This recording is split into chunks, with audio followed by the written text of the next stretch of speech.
Apakah kamu pernah melihat orang yang sedang sangat gembira atau orang yang sedang jatuh cinta? Apa yang sebenarnya menyebabkan itu terjadi ya? Nah, untuk mengetahui lebih jelasnya nih, yuk kita simak video ini sampai akhir ya. Let's go! Langit gak bakal indah tanpa Magic Hibinu. Begitu pula dengan hidup, gak asik kalau sedih melulu. So, bahagia itu penting. Saking pentingnya nih, dunia ternyata memperingati Hari Kebahagiaan Internasional pada tanggal 20 Maret setiap tahunnya. Pasti banyak yang gak tahu ya. Perasaan seseorang bisa berubah-ubah. Ada kalanya orang bahagia, sedih, terpuruk, merasa bersemangat, dan lain-lain. Peristiwa itu bisa terjadi ternyata karena pengaruh hormon di dalam tubuh. Tetapi tidak semua hormon yang dapat mempengaruhi perubahan perasaan tersebut. Ada 4 hormon khusus yang berperan dalam mengatur emosi kita, yaitu dopamin, serotonin, oksitosin, dan endorfin. Dopamin juga memiliki nama lain, yaitu perasaan baik, yang merupakan bagian penting dari sistem penghargaan otak. Sebab senyawa ini berkaitan dengan sensasi yang menyenangkan bersama dengan pembelajaran, memori, fungsi sistem motorik, dan banyak lagi. Serotonin adalah zat kimia yang terkandung dalam tubuh manusia dan berfungsi sebagai neurotransmitter.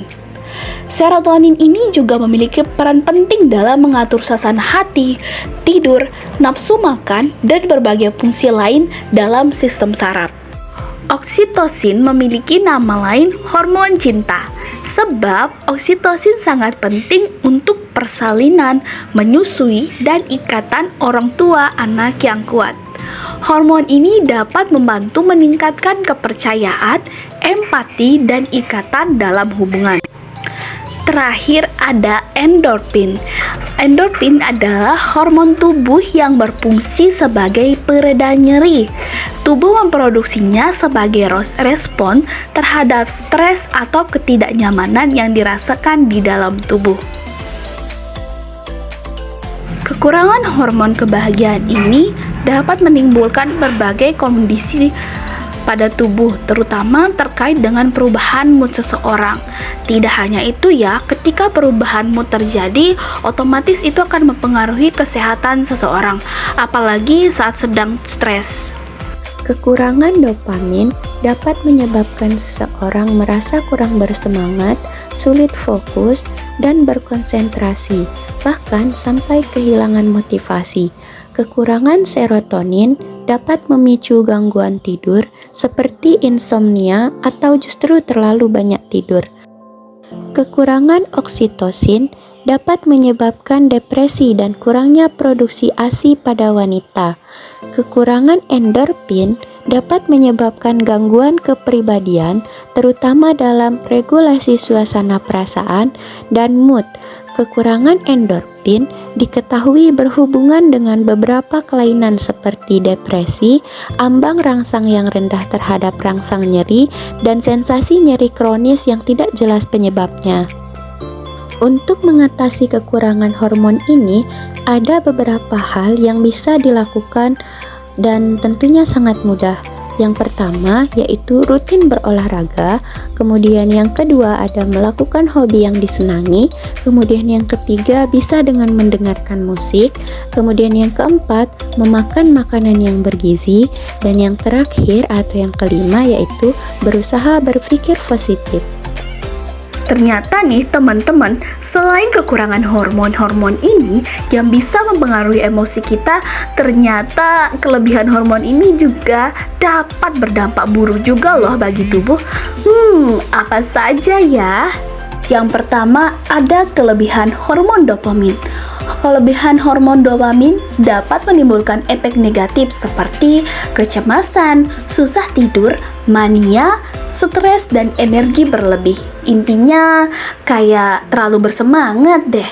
Selain itu, kelebihan dopamin juga menyebabkan halusinasi, mual dan muntah, depresi, dan otot berkedut. yang dimana memicu seseorang mengalami perilaku agresif dan memiliki kontrol yang rendah terhadap dirinya. Contohnya nih adalah perilaku makan berlebihan, adiksi terhadap sesuatu, dan ADHD. Hal ini disebabkan karena dopamin membuat otak hanya fokus terhadap satu bagian otak saja dan kurang di bagian otak yang lainnya. Wah, serem juga. Yang kedua, ada kelebihan serotonin. Kelebihan serotonin dapat menyebabkan kondisi yang disebut sindrom serotonin. Dikutip dari laman Mayo Clinic, kondisi ini disebabkan oleh interaksi obat yang serius. Sindrom ini dapat terjadi saat Anda memakai kombinasi obat-obatan yang mengandung serotonin secara bersamaan.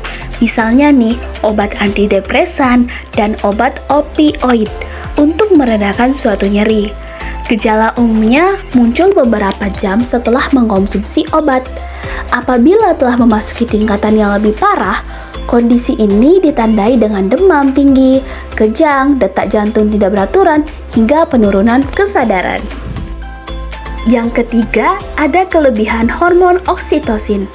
Nah, untuk kelebihan hormon oksitosin, dalam penelitian yang telah dilakukan, ternyata dampak kelebihan hormon ini masih belum diketahui dengan jelas.